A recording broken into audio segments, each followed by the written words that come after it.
Obama on steroids. Zohran Mamdani has not only challenged the Republicans, but he's also challenged the Democratic Party itself. The only way to challenge Donald Trump, at least in the American cities, appears to be to appeal to people left behind, which is what Mamdani is doing. Whoever thought we would be discussing mayoral polls not of a city in India but of a city in the United States? But that's where we are today because Zoran Mamdani is a frontrunner for the post for mayor in New York City, and even the president is interested.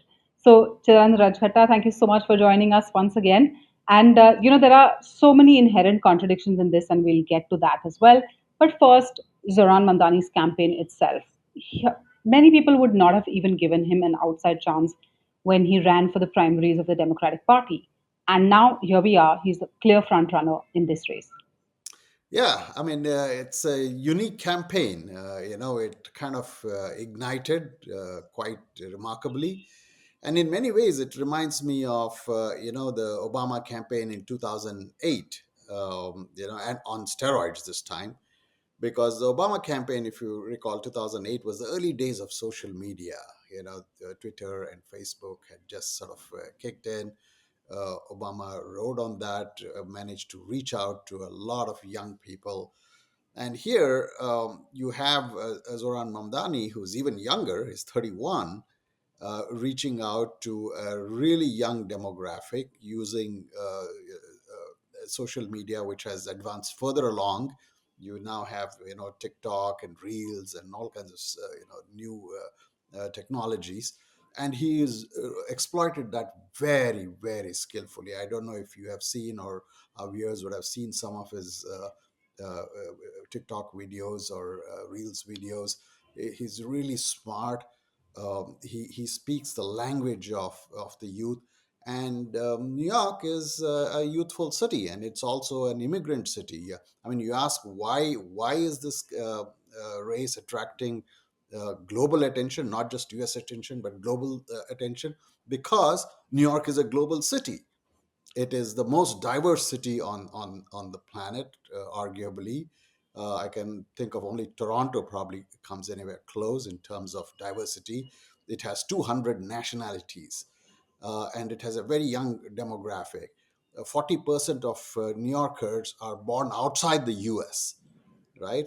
It reminds me, there was a movie. I'm forgetting which movie it was, but it had Denzel Washington, I think, who's they've tapped the phone of somebody who's speaking a strange language, and he can't figure out which language it is. So he plays it on the public address system. Uh, on a street of New York, goes outside and says, "Does anyone recognize this language?" And somebody pops up and says, "That's Albanian."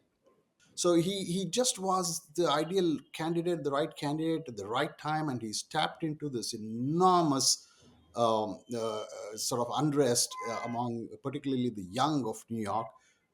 And the key issues he emphasized was affordability. New York has become incredibly unaffordable. Public transport, rents, everything is expensive. Wages in New York have gone down compared to rest of the country.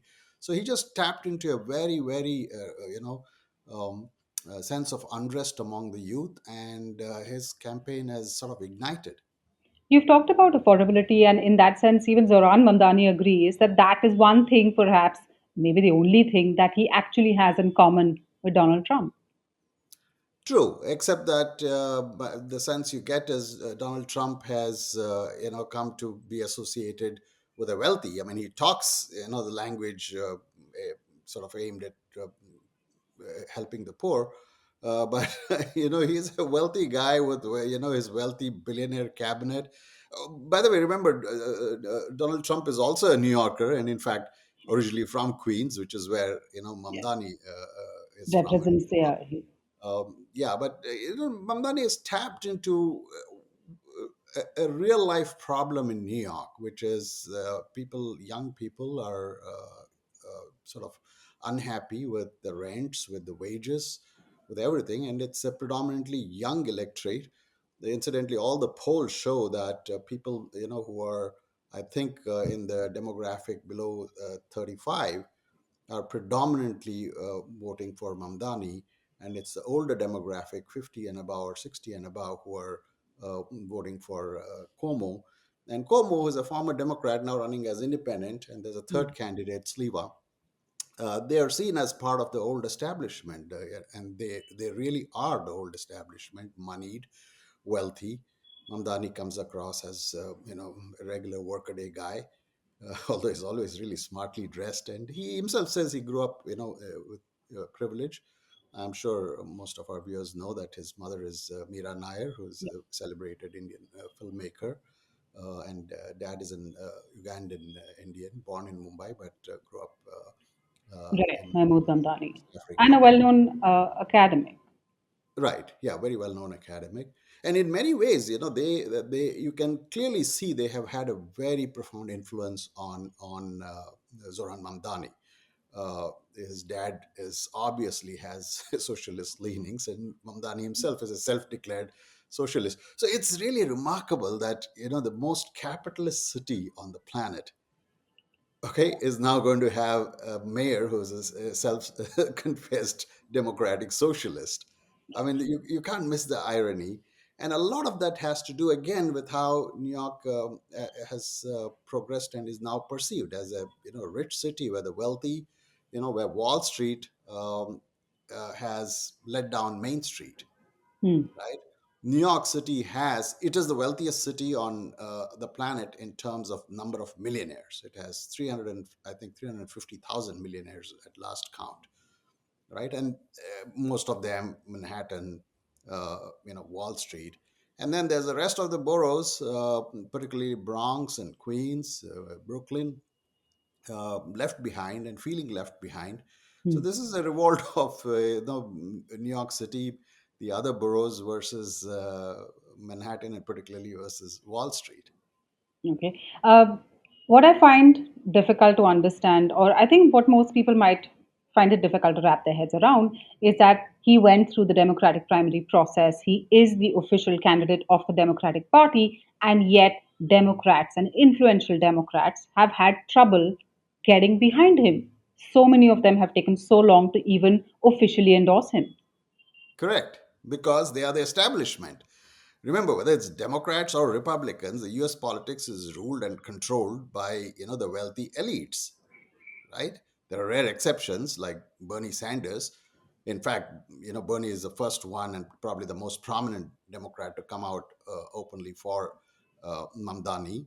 But otherwise, the Democratic establishment, represented by Cuomo, Mamdani's rival, who was a former New York governor, and even the New York, current New York governor, Hochul, and other Democrat elites, Yeah. including I mean, Schumer. even, yeah. Who's the senator from New York, they all were reluctant because they see him as a raging, leftist radical, socialist or communist, as many of them have So, described him. so Hakeem Jeffries has endorsed him rather late in the day. But what about Right. Chuck Schumer? Did he actually get down to Yes, endorse him? they've all come around simply because it's inevitable. Look, the way it looks right now, the only way to challenge Donald Trump, at least in the American cities, appears to be to appeal to people left behind, which is what Mamdani is doing. It's another matter once he comes to power, or once he becomes the mayor. I mean, he's going to win. It looks quite certain that he's going to win this race comfortably. Whether he'll be able to execute his plans, because Trump has openly threatened that he's going to sort of withhold funding and he's going to make life hell for Mamdani. But the fact is, people are unhappy, and particularly American cities, which are predominantly democratic, they are really suffering. Trump is doing a lot for Middle America, for rural America, for his constituencies, farmers and the MAGA crowd.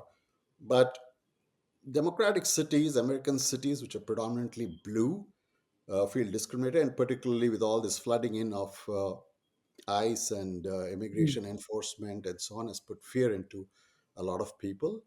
And most of all, economy, the loss of jobs, or the fact that the employment is not growing at a sufficient pace.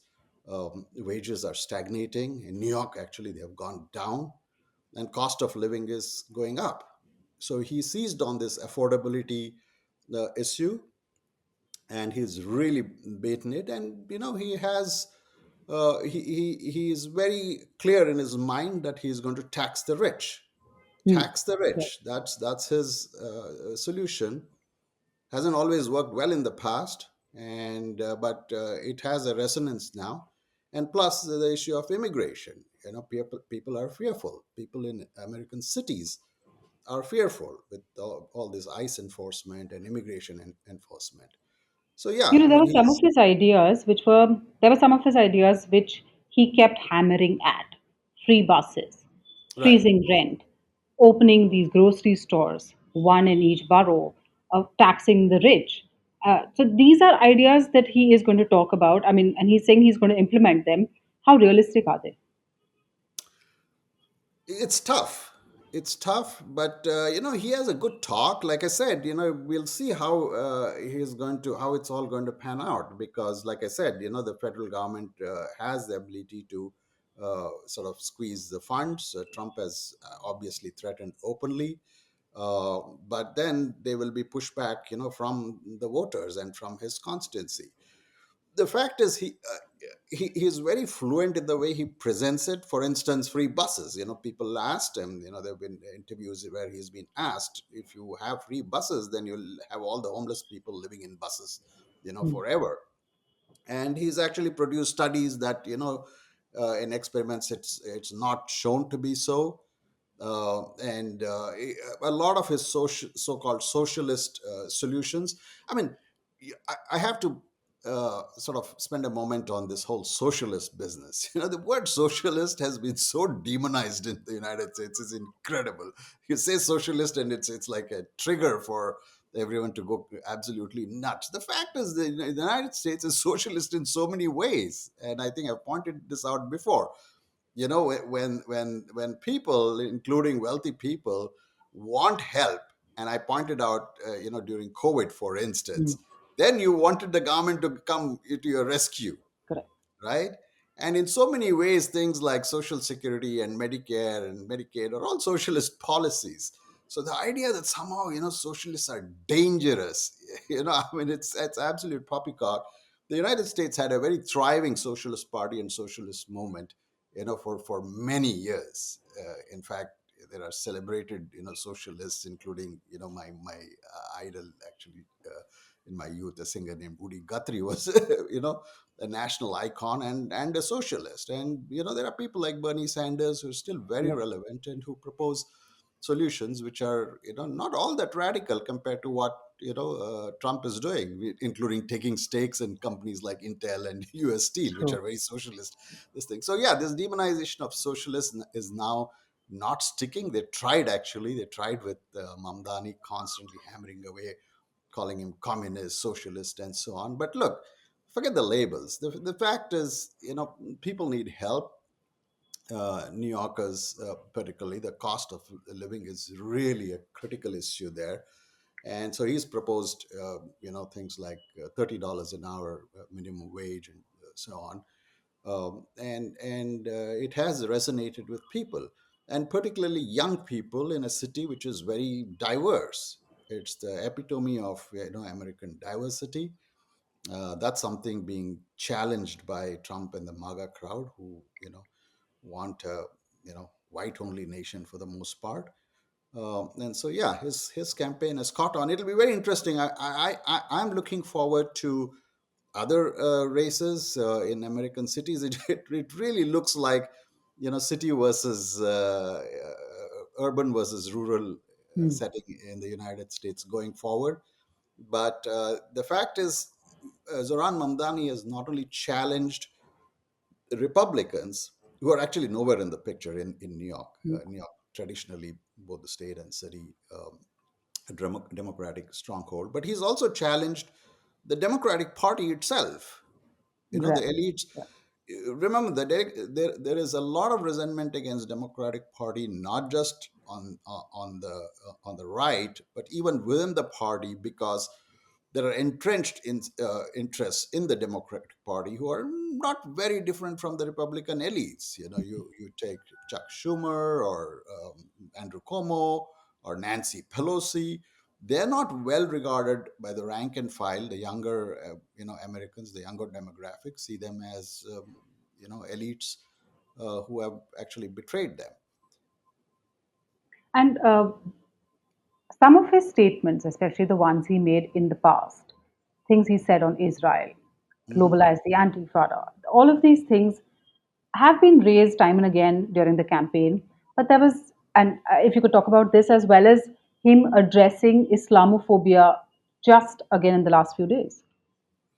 Yeah, I mean, he has said some controversial things in the past, and I mean, look, you take anybody's political record and look back, you'll always find, conflict and things they've said that they're not proud about. For instance, Mamdani himself has spoken poorly of the New York police. He's actually Yes. apologized for that. So yeah, there are things, there are chinks in his armor. There are plenty. I mean, by the way, even with regards to India, he is a very strong opponent of Prime Minister Modi and has criticized him. And there are a lot of Indian Americans who have reservations about him, call him an Islamist. Uh, but the core issue here really is affordability and helping out New Yorkers in terms of minimum wage, in terms of rent. uh, those are promises he's made, which will be really difficult to execute, like I said, because of the control that the federal government has and because of Trump's open hostility towards him. But for now, at least, the New Yorkers, young New Yorkers, are willing to entrust him with the responsibility. And we'll have to see how this works out. He has tempered some of his like all politicians when they're caught. He's very slippery. He's very slippery. He's very smart. He has tempered some of his statements, and politics is a learning process. Eventually, he will sort of try and carry New Yorkers with him. The thing is, the rich of New York have already started decamping, regardless of Mm. Mamdani. The number of millionaires in New York is actually going down because many of them have left and moved to Florida and other places because they find life in the city difficult. Prominent among them, Donald Trump himself, who's a Floridian now, not so much a New Yorker. But yeah, I mean, his campaign is just electrifying. I want to come back to that just for a moment, um, eh, because of his Indian origin. Right. I don't know if our viewers have seen it or if you can put in some of those videos. For instance, he's in his appeal to South Asians, Indians, Pakistanis, Bangladeshis. He's adopted the Bollywood style. I Oh, saw yes, one, yes, yes. yeah, I saw one campaign video where he says, "तुमने कभी किसी को vote किया?" तुमने कभी किसी को vote किया? And I think that's a line out of a Bollywood movie, Yes, yes. Oh, yes. probably Cars, I think, in the 1980s. I think so. Yeah. And so and I think his mom, Mira Nair, who is a wonderful filmmaker and has made movies in the Indian American matrix, going back to Mississippi Masala, Yes. back in the 80s again. I think I see her hand in the way he's made some of these. Yes, and even Mango Lassi coming in to explain, rank the vote, the ranking system. Right. That Yeah. also was quite nicely done. Absolutely. Yeah. Yeah. The ranking system, and he's very endearing. In the way he's unapologetic about eating with his hands, for Yeah. instance. Right. So that has triggered quite a few Yeah, Americans. that has triggered, and apparently, I believe yesterday or day before, he ordered a bacon lettuce tomato sandwich somewhere, and suddenly the Republicans try to trigger all the Muslims, saying, "Look, he's eating bacon," Mm. and so on. But I think all this pales before the struggle New Yorkers have had over the past few years, the rising cost of living in the city, the difficulty in public transport, the rents, these kind of affordability issues. They have entrusted him. How he will navigate, into the future, whether he'll be able to pull it off, is a very big if. But I mean, trust me, if he does it, right? People are already, I mean, it's too far to look forward to. And I, for one, I've seen enough politicians and promises in my life and felt let down to have any great trust. But if he even remotely pulls it off, a lot of people are looking at him as a counterpoint to Donald Trump. Mm. And I think America is ready for a youthful leadership again. Uh, Obama was not up to scratch.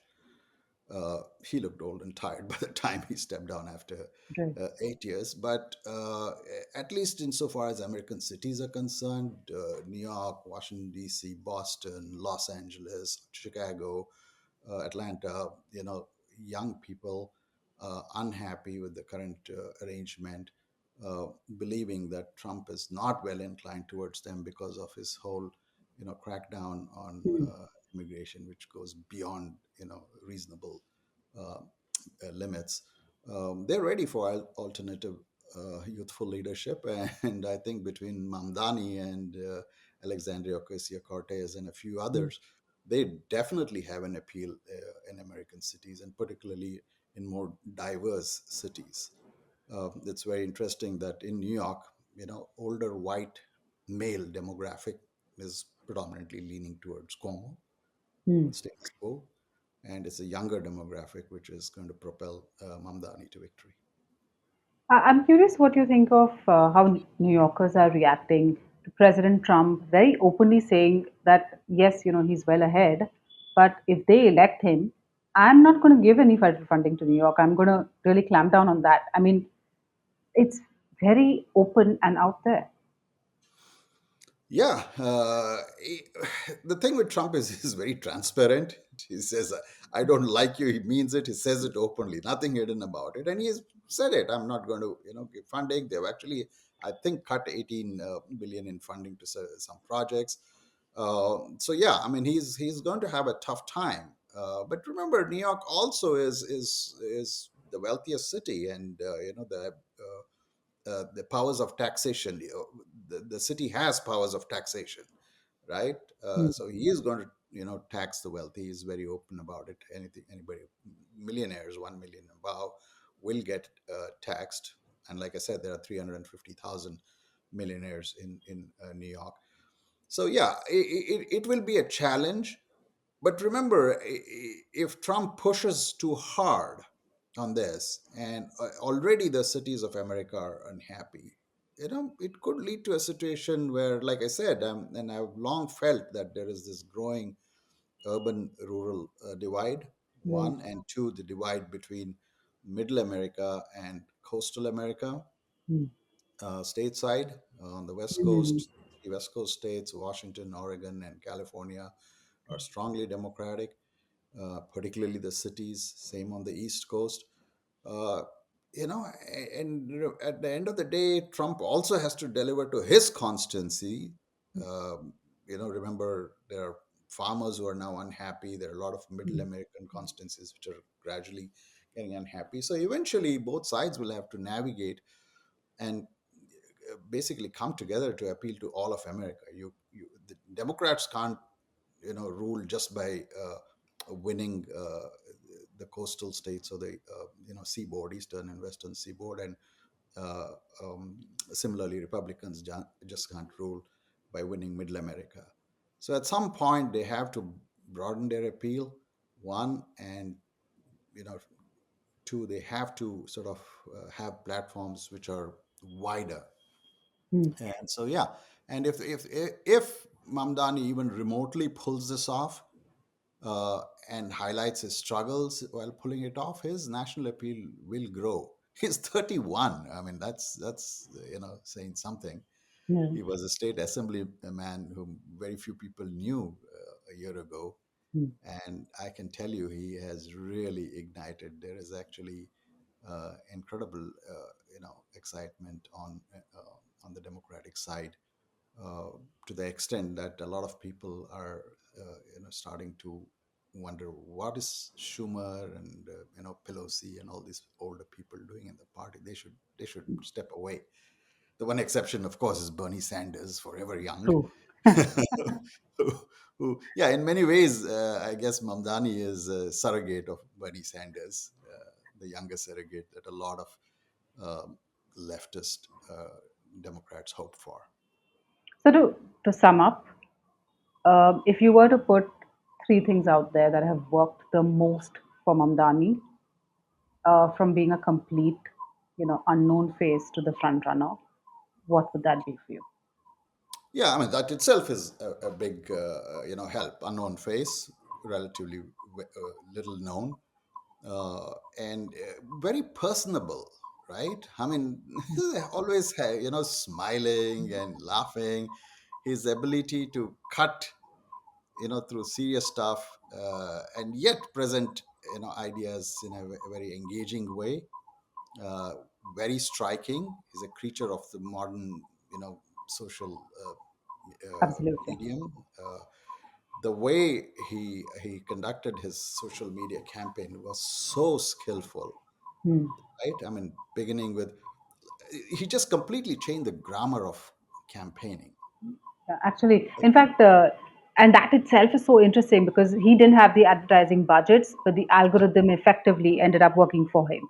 Absolutely, right.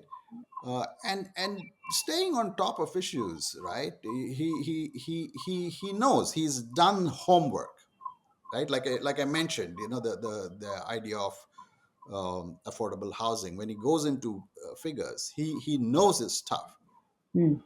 right? Unlike a certain other person who waffles a lot without knowing specifics and generally wings it. Yeah. uh, this man has put in his homework. And then he's tapped into the demographic. Look, at the end of the day, New York is unique. This may not work in Knoxville, Tennessee, or even Dallas, Texas, but New York is a global city. It's just incredible. 8 million people, 40% born outside the United States, and very, very diverse, 200 nationalities. It's a global city, and they are electing one of their kind. And it's incredible that we have actually a situation, and a lot of people, of course, are terrified. And this is part of the Islamophobia, that New York and London, Yes. two of the That we largest and can't. wealthiest cities in the world, are both going to have Muslim mayors of South Asian descent, of Indian Pakistani extract. But well, that's a reflection of the diversity of the city and cities, and their level of accepting uh, these guys. There may be cities which are more insular and eventually grow into this, but for now, he is on a tear. Very interesting. Definitely a unique election that not just New Yorkers and Americans are watching, but the world is watching. Absolutely. From breaking through advertising issues to taking over literally the algorithms of social media and the youth space, Ron Mamdani is definitely someone that the not just the Republican Party, but some even in the Democratic Party fear. But could he be the answer to Donald Trump? Very interesting to see how that unfolds in New York on the 4th of November. Obama on steroids. Yeah. All right. Thank you so much. Thank you. Thank you for having me.